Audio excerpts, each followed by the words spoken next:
Hello, everyone, and welcome. I'm so happy you all are here. My name is Hunter. I'm one of the hosts with Power to Fly, and I'm very excited to be chatting with Sophie today. We are going to jump into her bio in just a moment. But first, a little bit of housekeeping. If this is your first time for a chat and learn at Power to Fly, we're so excited to have you here. What we do here is this is an opportunity for you to be able to participate. So feel free to turn your cameras on and drop in comments and questions into the chat. And Sophie and I will take a look at those and answer them accordingly. We are recording this, so know that you may pop up on the rewatch link, but and know that we will send this recording out in an email in just a few days, where you can rewatch it, share it, and you can also find it on our YouTube channel.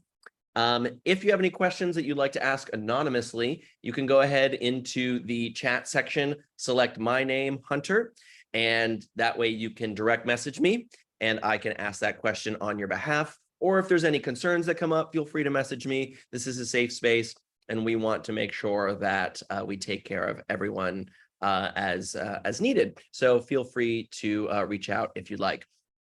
And if you're going to ask something in the chat for everyone to see, please be mindful that this is a shared space and we want to respect each other and hopefully have a great hour.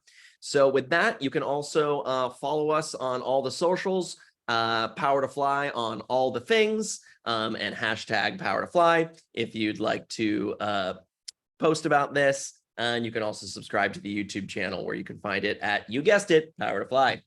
So without further ado, Sophie Warwick here is the co-founder of Thoughtful Co., has spent her career in structural engineering consulting, where she designs multi-use and residential buildings from early conception to project completion.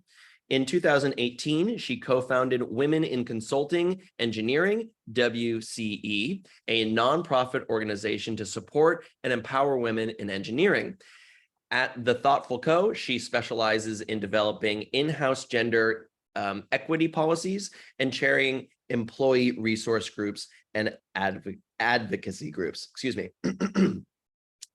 And so today we're going to focus on these main topics. We'll also touch on other things, of course, but as your questions come in, these are the topics we hope to touch on, and perhaps you can ask in these lights. The value of support groups, selecting and coaching the right group leaders, very important, and how to build an engaging group structure that can be maintained long-term. So without further ado, enough of my yapping, please welcome Sophie. Digital round of applause. Hi, Sophie, how are you? Yeah, I'm great. How are you? Thanks so much for having me. Yeah, it's great you're here. Is there anything in your bio and or the topics here that I didn't touch on that you'd like to highlight before we jump into questions? Yeah, I think you did a great intro. The only thing I would add is just a little bit of what led to my passion to be here. I think in my background of engineering, being in such a male-dominated industry, that was so much of why I ended up doing this pivot into the gender equity space and seeing women leaving the industry, and many industries for that matter, for what I felt were very preventable issues. And so that's what really got me excited to work with employee resource groups and gender policy as well. So I'm really excited to be here. Awesome. So excited to have you. And thanks for shining a light on that. So folks, how this is going to work is I have a list of pre-submitted questions that a lot of you created in advance. You sent these questions to us and we curated them here. So I'm going to go down this list. And if you have any questions that come up for you while we're chatting, feel free to drop them in the chat. And Sophie and I will take a look at those and go at those as well.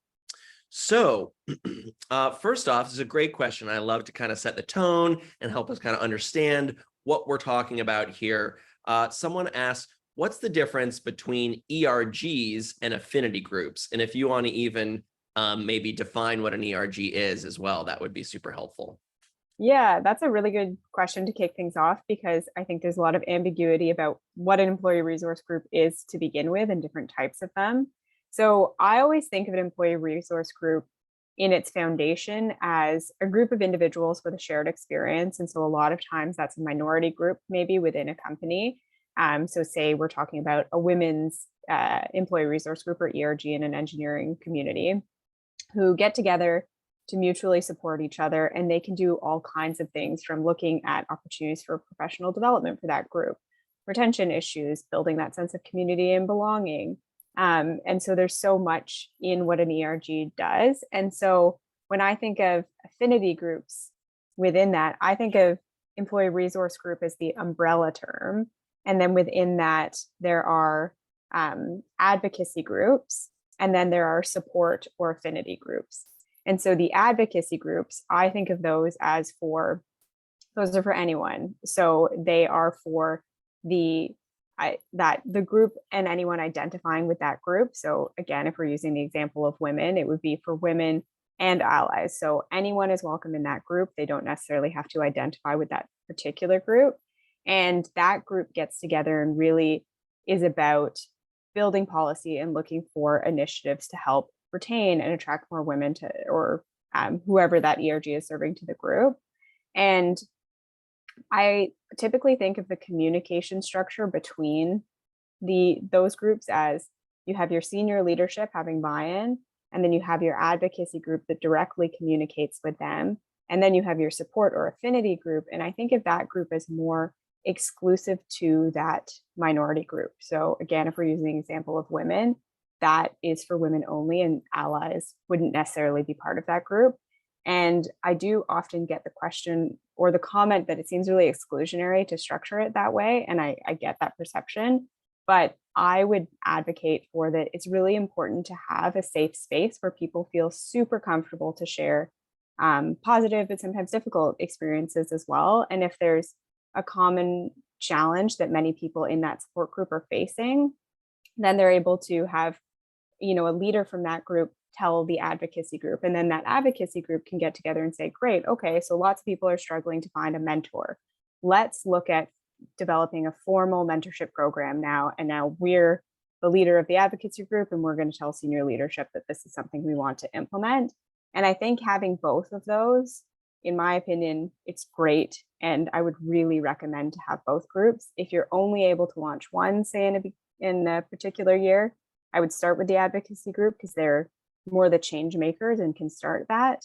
But I think having both, because they serve equally important and very unique services. So I think it's really important to have both as well. Yeah, that makes a lot of sense. And to have a group, I appreciate you saying that, feels like a safe space. And I imagine when there is that commonality, there can be a sense of like, oh, I'm not alone in these feelings. There can be identification with other people's struggles or ideas for improvements. Exactly. You can get that almost like immediate day one sense of community where someone, at the very least, even if change can't happen overnight, someone can say, I've had that experience too, and this is how I get through it. And you at least start to build that sense of community. And on that note too, I often like to recommend support groups or affinity groups to have their meetings or discussions offsite if possible, to make it a little bit more casual. And so you're not, in a boardroom with everyone around you, like you're in a fishbowl. Maybe it's a coffee before work on Friday and everyone goes and meets at that coffee shop, and it's a little bit more casual and fun as well. Yeah, it probably frees up your headspace being out of the office. Exactly. It feels a little bit less formal too. And so it's easier to just chat and talk about, things that are important to you, and having that shared experience as well, I think is really valuable for that sense of community. Yeah, absolutely. So this question already sort of touched on some of the things that you were just discussing. So and you just used the magic word, actually. What is the value of the ERGs, and why are they beneficial to the employee? So we just talked about a sense of community, a sense of belonging. Are there other things that maybe are beneficial to the employee that you'd like to touch on? Yeah, I think even just extending that sense of community in actually then relating to performance of an employee as well, because I think we've all been in those experiences where you meet a bunch of new people that are different from you in some way. So maybe it's your partner's childhood friends you're meeting for the first time, or it's you move to a new city and everyone is really into these sports that you know nothing about, and you feel a little bit awkward, and you feel maybe you're not going to say the same jokes you normally would because you don't know if anyone's going to laugh, and you feel a little bit less like yourself. And I think we can really extend that into how we exist and show up in a professional environment too. If you're not feeling like you belong, you're necessarily part of the community or included, you're probably not, even if you have a really great idea that you think is going to make that next project be so much more successful, you are less likely to share that, which is a hindrance to the company performance and your individual performance as well. So I think building that sense of community makes us feel good and more excited to show up to work as well. But I also think it makes us better at our jobs too, because we feel more empowered to share those experiences, bring up cool ideas, but we also feel better there. And we're not spending any energy thinking about, oh, maybe I should talk a little bit differently or dress a little bit differently so I fit in a little bit more. Yeah, so if I came up to Thoughtful, you'd have to teach me about hockey because I know nothing about hockey. Yeah, it's always hard. And you're like, I don't really have anything to contribute to that. We got a great question from the chat here. Lauren asked, do companies typically provide funds for those meetings? So like say there's that offsite coffee meeting. Yeah, that's a great question. I would strongly advocate for providing budget to employee resource groups and doing that budget in two forms. So one, actually, say there are events or meetings where you're maybe going to buy coffee for the group, or you're bringing in a speaker, there's a training opportunity. So having the company actually pay for that. But I also strongly believe, particularly if you're in an environment where maybe it's consulting and you actually charge your hours to specific projects, actually having that time as billable to some extent. So maybe your coffee chat isn't billable time, but having your monthly meeting or your quarterly meeting that you have where you come up with policies for the upcoming year, I don't think that should ever be seen as just an extra volunteer thing that you're doing, because it actually really impacts your company's success and retention, and it improves the innovation and performance of the company as well. So actually being able to build that into your resourcing, I think is important too. So whether you're in consulting and it's a charge code, or you get assigned X number of projects a week, maybe you need to get some support on some of those or delegate some of those tasks because you're taking on this additional project too, and having that as one of them. And so I think, yes, I think it's important to approach companies to be able to get some budget at least to host those events or having those meetings, and then also the resourcing. And it might look a little bit differently. A really big company is probably, it's easier for them to develop the budget, say for social events and for ERGs. But I think smaller companies as well can at least offset some of those costs for a couple of events a year. And I think it's really important to do that. Yeah, that's great to hear. And someone asked earlier, can you elaborate on, so we have now these ERGs, and how do you think they can like contribute to folks' creativity in the workplace? Yeah, I always think of diversity as the kryptonite to groupthink. And so I think if you have a group of people that are all similar, and so that whether that's race, gender, socioeconomic background, they all went to the same school, they all play the same sport, the more uniform that group gets, their biases will complement each other and more likely to be the same biases. And that's because we're all biased, but if we're with similar people, they're probably going to be similar biases. But once you start having a more mixed group of people, then the biases start to conflict each other and challenge each other. So that group of people is able to make more pragmatic decisions effectively because the impact of bias is reduced because they're not all complementing each other. And so I think that allows people to feel empowered to contribute all new ideas. And I think it really protects from, I see this in very uniform companies where there's a lot of, oh, this is the way we've done it. We always do it this way. And it doesn't mean that you need to reinvent the wheel every time you do a new project. Absolutely not. But it's about being open to, could we do this faster? Could we do it better? Could we reach more clients if we made this one change? And the more diverse the group of people are, the more open it is for someone to bring in a new idea to that table, particularly a new employee who, again, in a very uniform environment, typically takes much longer for that person to feel confident to contribute new ideas. Yeah, absolutely. We're getting some great comments and questions in the chat here. Kat asked, can you touch on actual implementation of ERGs? What's a good way to introduce them to employees and approach leadership to get a buy-in? Yeah, I think that's a great question, and kind of think of it in sort of two parts. In terms of the leadership buy-in, I I like to approach it as the business case for the ERG. I would love to say it's the right thing to do, so we should just do it. And I think a lot of people believe that, but it doesn't mean they want to put budget and resourcing to the thing that makes us feel good. And so I think being able to pair that as maybe a traditional proposal as well, and just say, so potentially you're approaching about a women's ERG. Um, 90% of Forbes 500 companies have ERGs. And so these are companies that we're looking to strive for really successful examples of companies. And if 90% of them are doing it, that's a good suggestion that it's worth the input. Or saying 85% of women who participate actively in an ERG see improvements in both retention with that company and their own professional development. So they're becoming higher performers and more likely to stay with that company. And I think if you kind of pair that with that whole why and really kind of indisputable facts of why this is important, why should we be spending time on it? And I think that starts to build, this is more of a traditional operational cost of running a successful company.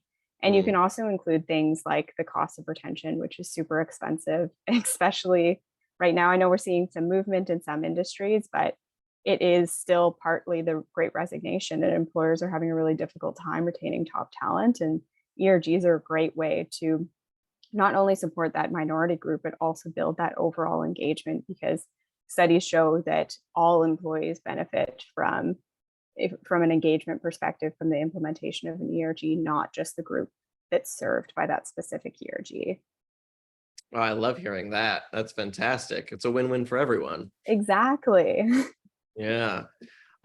Victor had a great call out in the chat here, talking about throughout that it's events are often focused on inclusive, but it's very easy to make these events social and center them around happy hours and drinking events, and folks that are potentially neurodivergent or maybe on sober journeys don't really fit into those, or maybe both, don't really fit into those events. So when creating social events for ERGs, what are some of the checklists that you would recommend for folks to sort of go down to keep in mind, to keep it inclusive, so it's not just a social event where some people would rather not go to? Yeah, that's such a good point, because I see that so common is the happy hour, happy hour, happy hour. Yep. And that ends up being exclusive to people who are sober. It's exclusive to people who do after school pickup or have other caregiving duties for elderly parents. There's so many people that aren't going to be able to come to that. And even if you switch it around and we're having coffee and breakfast in the morning, there's going to be some people that don't go to that. So when I like to lay out, say, a calendar of events for an ERG in the year, I like to do varied time and days of the week. So some people say Mondays and Fridays are really difficult, but Wednesdays are difficult for someone. Just trying to do a mix. So you have, a breakfast thing, you have an afternoon thing or a lunch. Maybe you have a family picnic one Sunday that's a lot more accessible to people with young families. And then having a mix of the timing, but also I like to add tick marks next to each item. So is this an event that's dry, or is it drinking? Is this an event that's really active and some people with varying ability aren't going to be able to participate in this? And then starting to build a checklist so you can see, okay, we've got a mix of events and there's always something else provided. So if I'm having a happy hour, I'm also buying kombucha and I'm buying some nice drinks. I'm not just, I mean, some people love Pepsi, but I'm not just giving like juice or Right. Pepsi. I'm making it special for that person too. And making sure it's not every event is like that. Absolutely. We appreciate it. Let me tell you how many times I'm like, oh, great, more soda water for me. Lovely. Oh, how fun. Yeah, it's like, oh, great. This is a beer tasting and I get a glass of water. That's so Yeah. nice. Yeah, more and more there's it's interesting too because it's become like the non-alcoholic beverage business has quite a boom this past couple years. I think, maybe it's the pendulum swing of maybe those first couple months of the pandemic, people going the other direction. And there's all of these great non-alcoholic beverages that you can get right off the shelf now that are, catered to events like this. Exactly. And I feel like the whole industry is getting so much better. I've even tried some non-alcoholic wines that are actually very good because I feel like historically they were grape juice. Yeah, yeah, totally. Same with the beers too. They're like pretty Yeah, good now. Yeah, the non-alcoholic exactly. ones. Great. So plugs to all of that business. So another question we have are from the pre-submitted questions, and folks, these are all great questions that you're dropping in the chat now. Feel free to keep them coming. These are just fantastic, and your comments are appreciated. So thank you. What are the basic steps to build an ERG that will be successful in the long term? And I feel like we've been touching on this sort of in different ways and piecemeal here.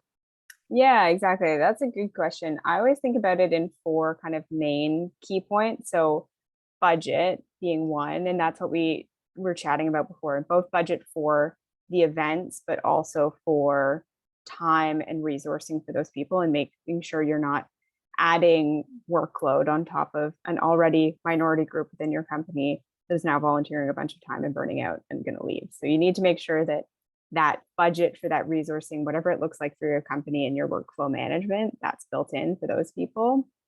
And then another thing I think about, a common one, is how to structure the organization of an ERG. And that's getting into ownership, but also the number of people. And it varies a little bit depending on how big your company is. And maybe it's massive and you have regional ERGs instead. And then those regional ERGs get together once or twice a year just to chat. But typically, for most structures, I think having a one or two co-chairs, I typically recommend doing two because, and particularly if those people are from different teams, so that if one's really busy, the other person can pull up the slack and vice versa. So it's not anyone who's totally overburdened. And I think of those co-chairs as they're not necessarily the person that is booking the Zoom call or ordering the drinks or picking the date for that event. They're more thinking about what are our goals for this year? What do we want to achieve? How engaged are we? Is senior leadership on board with what we're doing, and are they championing it? And then below them having 10 to 15 individuals, and that's depending on the size of your company and how many events you might have in a year. So then, and each of those people having basically a portfolio, I like to think of it. So I'm going to use the word director. You might not choose to use that word, but you might have a director of communication. So they're going to make sure they're updating the whole company about what you're doing. And you have a director of events who is planning the event calendar for the year. And it doesn't mean those people are doing everything. It just means they're the ones they're owning, I need to work on this thing, and then I'll get volunteers to help me do it. Because I find when it's more fluid and sometimes this person does events and this person does communications, that's when you have where you just call out for the volunteer and everyone's quiet. Whereas, and it doesn't mean that you can't get help from people, but I think having that ownership is really important. And then the two other things that I would say are really important for a successful ERG are frequency. So kind of mirroring company culture in terms of events. If you are a company that doesn't have many socials in a year and there's just a couple, I wouldn't recommend coming in with an ERG that has events every 2 weeks. But if you're a super social company that has things all the time, I think it's totally okay to mirror that as well.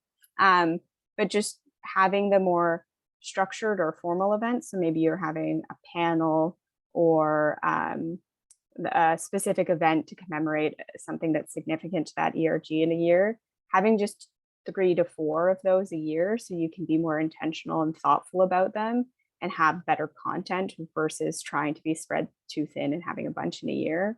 And then the last thing is accountability. And I think that goes into both the members of the ERG kind of going into that portfolio structure, but also accountability from senior leadership as well, saying we are buying into this, we're invested in it, we're going to talk about it at our monthly meetings or whatever they are, send out emails and say, I'm excited to go to that upcoming event put on by the ERG, to signal to everyone that this isn't the ERG operating on an island and it's just serving them. This is all of us and we're all engaged in working on this. And I think that's really important as well. Absolutely. I love that checklist of those 4 points there. So we have, those are all the things that you would recommend for building the ERG. Someone asked, what are the most common challenges you've seen while trying to build an ERG? So maybe some common challenges and maybe some common pitfalls, perhaps, that you could, you have heard about or seen. Yeah, that's such a good question because I think it does happen a lot. I think one common challenge that comes up is no succession planning of an ERG, which sounds kind of counterintuitive, and maybe it's not as applicable to a really small company as well. But I think sometimes people are intimidated to join and volunteer their time for an ERG if it's just indefinite and forever. And also people do get tired. There'll be different times in your life, maybe, if you have aging parents or young children, or you're renovating your house, whatever you're doing, there'll be years where you can't be as engaged in other things like this and your bandwidth is lower and you just want to focus more on just your job.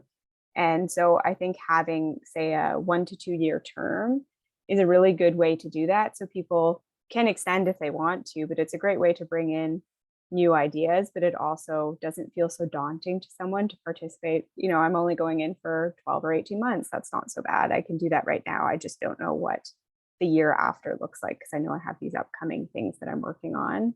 And I think that's a common one.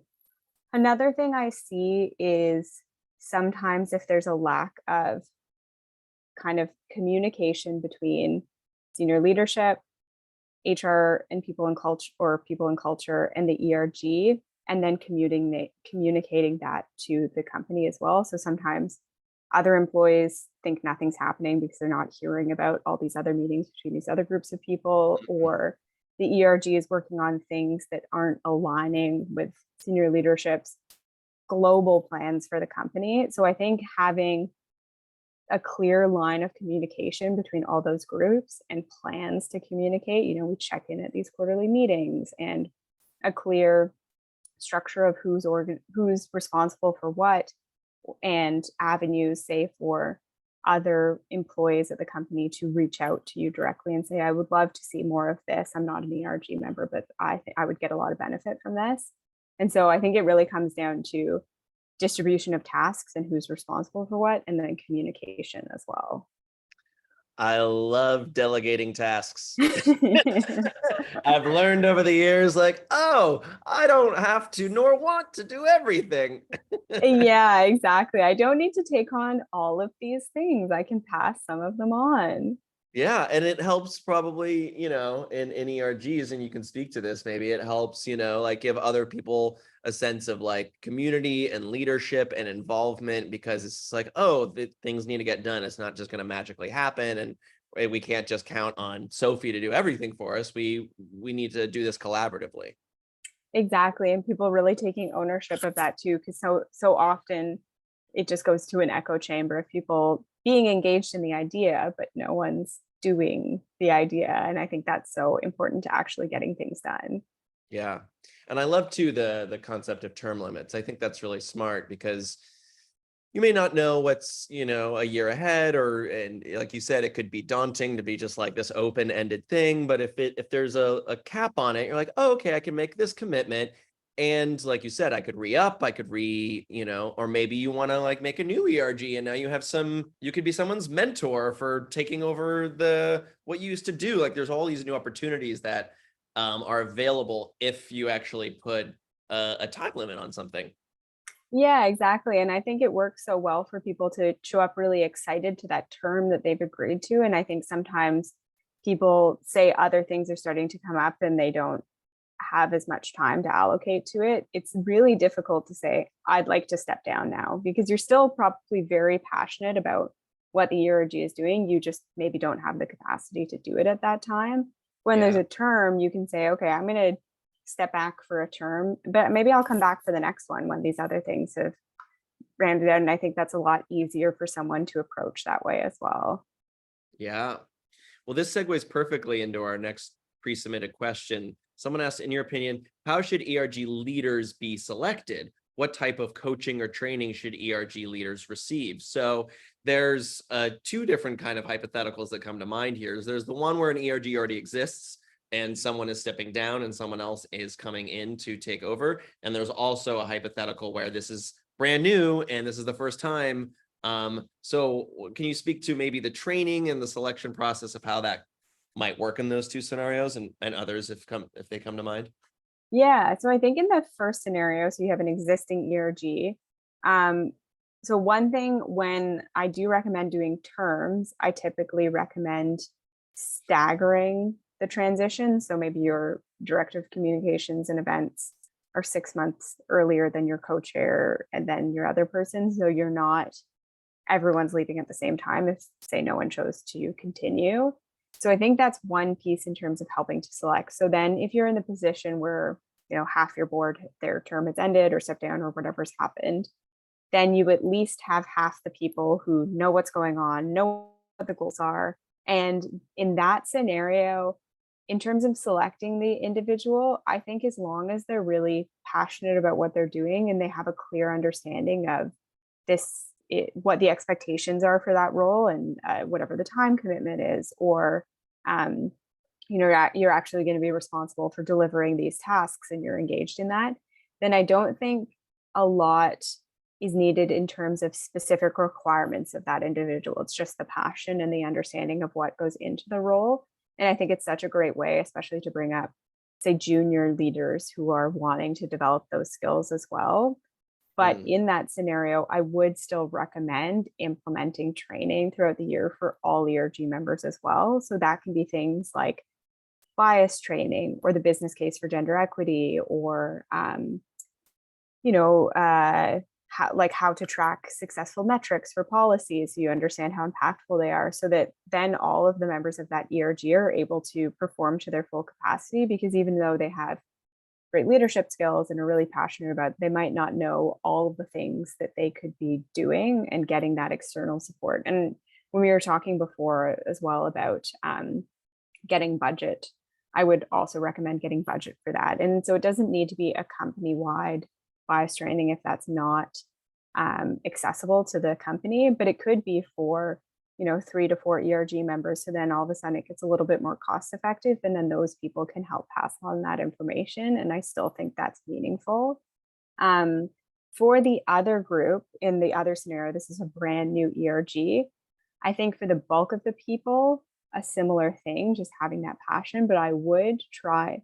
And so I would open overall to take any volunteers who's interested, but I would try to seek a couple individuals, maybe 2 to 4, who they're actively involved in a community group and they've served that role externally to the company, or they were in an ERG at their old company. And so they have a couple of those skills already. So they can be, maybe those are good people to tap to be chairs for that new ERG. So they've got a little bit of the ability to lead the rest of the group, who's really excited and passionate, but not necessarily sure how to implement those skills as well. And then I think the same training comments apply to all of them, because I think those are so meaningful. Yeah, you don't know what you don't know, right? Exactly. Yes, it's so true. And it's so easy. Passion can get you so far.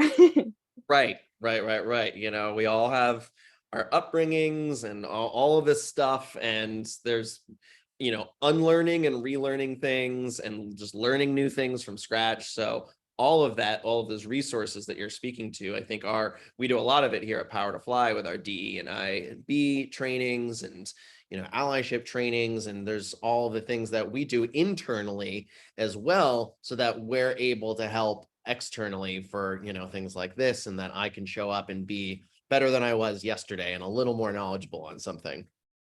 It's so true. And I even find, I mean, I've been working in this space for 6 years and I am constantly learning new information about different groups or how to share information that's more accessible, just in books I read and people I talk to in courses. And it feels almost in some ways endless learning, which I don't think is daunting. I just think the more open we are about having conversations, the more we learn. But it's such a good point for advocating for training, because I think there's always more information, the different perspectives that we could hear.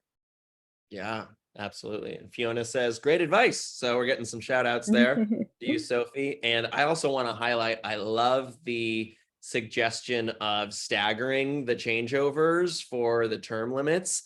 That is very smart, Sophie. I think there's a lot of different groups and organizations that could benefit from adopting that outside of ERGs. But just to keep it about ERGs, it's really clever, because that way there's always someone in the room that has some experience. Exactly. And so you don't have everyone coming into that first meeting saying, what do we do? And I think you can add additional, and it depends on how big the ERG is and how complex it is, but you can even add additional things in that too, having, say, a 3-month overlap where the old leaders shadow and they show up to the meetings. They're not doing anything, but they're just there if someone's like, how do we normally do this? So that you're not setting up a meeting with someone and having all this lag of communication when someone else is just like, I'll email you the link, so done. And I think that's so helpful, but the stagger too. So it's just not such a shock when everyone's coming in for that first time, and it helps the continuity so much. Yeah, absolutely. So friends, we have about a little less than 25 minutes left. So if you'd like to ask more questions, feel free to drop them in the chat, and your comments are appreciated. So keep them coming.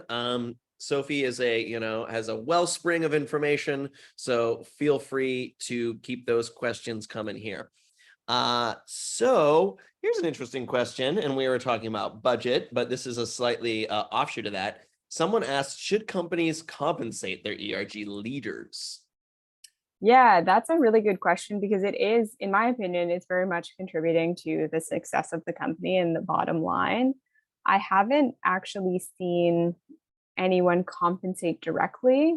I have seen someone get performance-based bonuses for it, because not only are you showing up as an ERG leader, but you're showing up as a leader to the rest of the company with a lot of visibility and really promoting engagement and retention in the company as well. But I think at the very least, being compensated for your time. So again, if you work X hours in a week, your ERG is an X+1. You're still working X hours. And you're able to build that into your resourcing, into your workflow. And so that might mean delegating some of the other tasks that you were doing to other team members so that you can also do this too, because it's contributing to company success in a very clear and direct way. And it's also, the whole intent is to improve retention and recruitment for the individuals identifying with that particular ERG. And so not wanting to overload those people and just add a bunch of additional work. And that makes it more likely that those people will then burn out and leave. And that's even just counter to the whole intent of the ERG. So I think there's a really great case for, at the very least, being able to build time if applicable, or building that into your project workflow or resourcing or however it's structured. Great advice. Yeah, it would be a shame for someone to get burned out when the whole intention was to bring people together. Exactly. Yeah. In related, so someone asked, can you share some strategies for keeping your ERG engaged? How often should ERG leaders interact with the group? And I think that's a really interesting question, because we were talking about, like, okay, socials, don't overstack them if you're just getting started, spread them out and have different types of events for different types of people at different times. But this question is also speaking to the leaders of the group interacting with the people that are a part of the group. That is such a good question because it's so easy to tip too far to too quiet and no one thinks you're doing anything, and too much and people just don't listen anymore because they're like, oh, I'll get the next one because there's updates all the time. Right. So when I think about like a communication strategy and an event strategy for a year, I like to think of alternating kind of between four main pieces. So quiet time when just the ERG leaders are planning their company goals. Then communications updates so you can share with the whole company. So that's maybe, month one, you're doing the quiet one. Month two, you're doing the email blast, or it's if you have like a roundtable discussion with the whole team or the whole company, you can share it there, whatever suits your company. And then you can say, look, we're doing these things this year. This is our theme. These are the policies we're focusing on. These are the events we're focusing on. So look forward to them, put them in your calendar, and do a plug even for the following month where I would have a very social focused event. And so that would be, yeah, what we were talking before, coffee in the morning or lunch or breakfast or happy hour or a bike ride or whatever it is. And that really is about team building and community. Maybe there can be an element of that discussion that's about, a senior leader sharing the value of an ERG, but it's mostly just let's all get together and chat and build connection. And then that alternate one being, and that sort of that fourth month being something more educational focused. So if there is the budget, say bias training for the entire company. If the budget is smaller, maybe it's just for a couple ERG members who can then share that with the rest of the company. And there's a lot of great resources out there too to get that type of training, or the business case for gender equity, because that's also something that builds everyone's engagement as well. So when I think about how that plays out in the year, just having sort of an alternating mix of kind of a quiet time where you're planning, communications update via email blast or update at a meeting, a social event, and then more educational. So you're not overloading, but there's always that flow of information. And I also like to have a landing page. So there's, again, some way to share passive information. So whether it's we've committed to these goals and we want 50% shareholders, women and non-binary individuals by 2030 or whatever it is, or these are the events that we're planning in the year, so that someone can always go to that page and it's updated maybe once a month or once a quarter or whatever suits the group, so that it's always clear we're working on things. And it's not like, whatever happened to that ERG? Are they still active? I'm not a member, but I don't know what's going on. So it's not too much of a burden for the people to run it, but there is always a landing page to share information so that anytime someone can look and they can figure out who to contact or who to ask questions to or have an idea of what's coming up for that year. I love that. I love the landing page. And someone asked a follow-up question about how do you create an annual calendar for an ENG? So I feel like that can tie really well if you have this landing page and people can see what's coming up for the year. But how do you go ahead and what's the most strategic way to plan that, and being mindful of the plethora of holidays and beliefs that are involved in, other than the ones that are maybe just like whatever country you're in, there's the main ones that people all get work off for officially, but then there's a lot that are overlooked, unfortunately. Yeah, exactly. Like balancing all the holidays. And also, if you're a company with multiple ERGs, making sure that you're not planning events at similar times. For example, I was working with a client recently that the women's ERG and the Pride ERG hadn't communicated properly, and Pride in Vancouver is in June. But so is International Women in Engineering Day. And so they accidentally had back-to-back events. And in a perfect world, those would have been spread out a little bit more. So what I think is really important is having, if you have multiple ERGs and also including HR in this as well, having a quarterly check-in just to say, this is kind of what we're all working on. These are things that we have coming up, but also day to day, having a shared calendar. So sometimes companies will have them in, say, Teams, if that's what they're using, a shared calendar for all the ERG members. So I have an event coming up, and I'm going to make it June 23rd. And so I can see it's clear. And before I lock it in, I'm just going to sit and send it out to all staff. I'm going to send an email to all the other ERG leaders and to HR as well, and just say, just to double check, I'm not missing, I'm not overlapping with another ERG event or a significant holiday that wasn't noted on that calendar, or a company, say a corporate meeting or something. And because as well, then in that same calendar, HR and all the ERGs are also able to add in any significant holidays. And when everyone's able to add them as well, it makes it easier to not miss, because I think there's lots of holidays that have historically and always been in everyone's calendars, and there's a lot that are getting missed and that aren't included in corporate calendars as well. And there's an opportunity to add them too. And you can even do things where you do an invite to staff to make sure that they're able to add any. So if there's a culturally significant holiday that they haven't seen on that calendar before, make sure that that gets added in too. That's great advice. And on a similar note, so Lauren in the chat just asked, is it useful to have a Slack channel or some other methods of communication for your ERG members to communicate more regularly than once a month? I'm thinking especially for affinity groups. Or is that a bad idea, since senior leaders might see written comments of problematic things that might be discussed? So we want clear communication, and we want to find that good happy spot, that balance. But is this too much? Is that not enough? Is it tricky? Is there another form of communication you would recommend?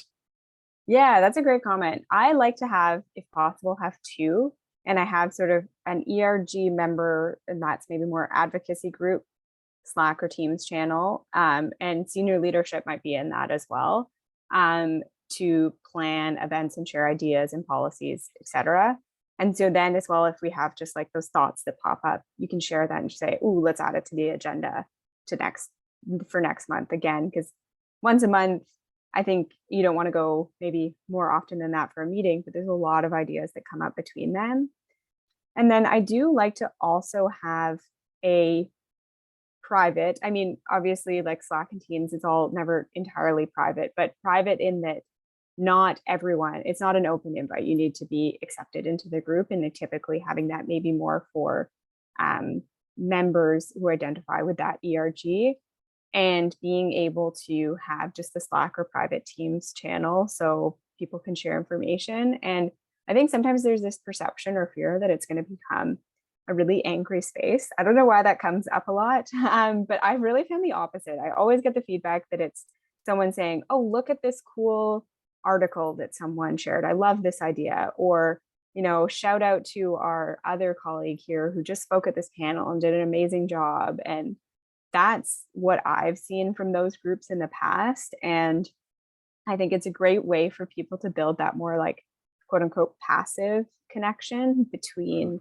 those monthly meetings as well. So you don't feel, maybe I missed the last one because I was on vacation, but so now it's 2 months till the next one, but at least I'm able to chat with people, hear what everyone's doing, and share those stories. And I found they've been very uplifting in the past. So I am an advocate for having those as well. And I think there's always the opportunity, if someone has something more private, to just share it at the next session as well in person.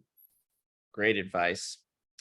We got about 12 minutes left, friends. So if you have more questions, feel free to drop them in the chat. And Fiona asked in the chat, for employees who took sabbaticals and potentially planning to return to the same company, are ERGs or is HR a place to make inquiries for a returning employee? Any suggestions? So like if you left, can an ERG still be a resource potentially if you're looking to come back to the same company? Yeah, I think so. I think HR should still definitely be included. But I think an ERG can be a good resource in terms of building that sense of community. But I'm a very strong advocate for returnships. So anyone who's taken a sabbatical or a leave, maybe it's parental leave or just an extended leave from working and returning to work. So many companies have these incredible onboarding structures for new employees, and then people who return from a leave of absence are just given their desk back and it's like, great, get back to work. And it can be such a big life transition depending on what the reason was for your leave as well. So I think having whether it's like a mentor structure to that return, some support, or making sure that some connects or socials are built in so that people are, taking out for a tea or a coffee that week, and you're getting to meet anyone that joined while you were away.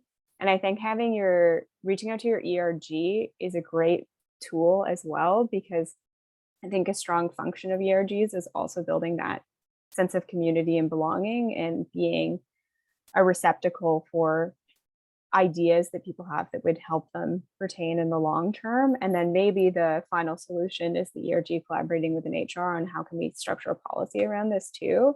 But I think reaching out to the ERG is a great start as well, to just share ideas, because I think the mentorship, that social connect, I think those are so important to have that return. It's not to say at all that anyone's less effective when they return and less capable of doing their job. It's just, if someone's taken an extended leave, it's likely, transition back to work. Same when you're onboarding in a new role. So I think having that support is really important, and I think people will feel more connected if they have it as well.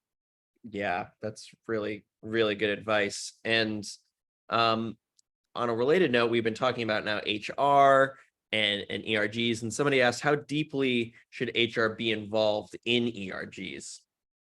Yeah, I think that's such a good question, because a lot of times your ERG is kind of brainstorming different ideas and initiatives and maybe policies as well. But typically, the implementation of some of those needs to either be owned or supported by HR as well.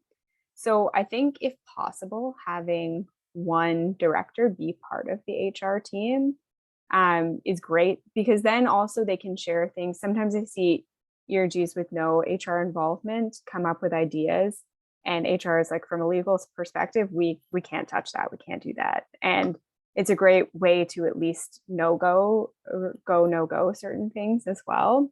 If there isn't an active HR member on the ERG, I think that's totally fine as well. But then just having those check-ins a couple of times a year to say, these are our goals. Do you agree with them? Because at the same time, your HR team is probably working on some ideas as well. Maybe one of your ideas is, we need to look at our hiring strategy when we interview candidates, because we keep hiring more men than women. And so one of our ideas is, we want to standardize some component of the questions so that we can have a more bias-free scoring, at least at the beginning of the interview, and then transition to the more traditional that we've been doing lately, so that we can look at ways to disrupt the bias, and sharing that with HR too, because it might overlap or align with different things that they're already working on, and it can then be rolled out all at the same time. Yeah, it's that fine line, right? Of the Yes. relationships. Yeah. Exactly. Fiona made a great comment earlier when we were talking about the returners. Fiona said, great advice for finding a mentor and having appropriate onboarding support experience definitely helps for the transitions. So thank you for that, Fiona. And we have just about 5 minutes left, friends. So any burning questions, now is the time.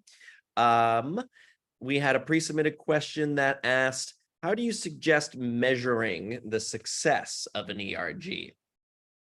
Yeah, I love that question. And I don't know if it's because of my engineering background that I'm very analytical and numbers based. I think historically, when we've talked about equity and diversity and inclusion policies, a lot of it is conceptual, and it doesn't mean it's not impactful, but not necessarily measured in terms of, I've made these changes, what was the impact, and what goal am I trying to achieve?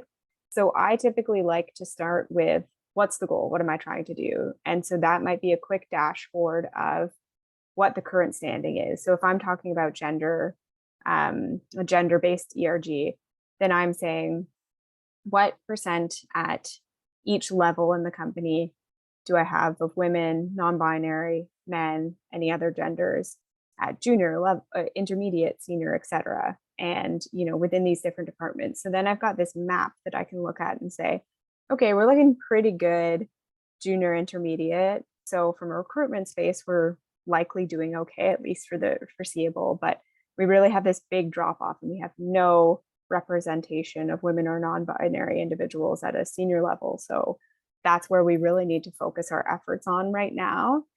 And so I think starting with that kind of goal setting and then possibly taking that further, where would we like to see those numbers by 2030 or 2040 or whatever the number is? And I think people do sometimes get caught up in what that number is. Does it have to be 50, or I'm a team of 20, so I lose one person and it drops down a big percent? I wouldn't get caught up too much in the specific number. I think a range is okay, saying I'm comfortable as long as we're in this sort of 20% range or whatever it is, because I think the selection of the specific goal can be a bit paralyzing. And maybe in the long term, it can go down to a more specific goal. So I think starting with that, and then you can look at, okay, that means roughly by 2023, I need to be at this. In 2024, I need to be at this.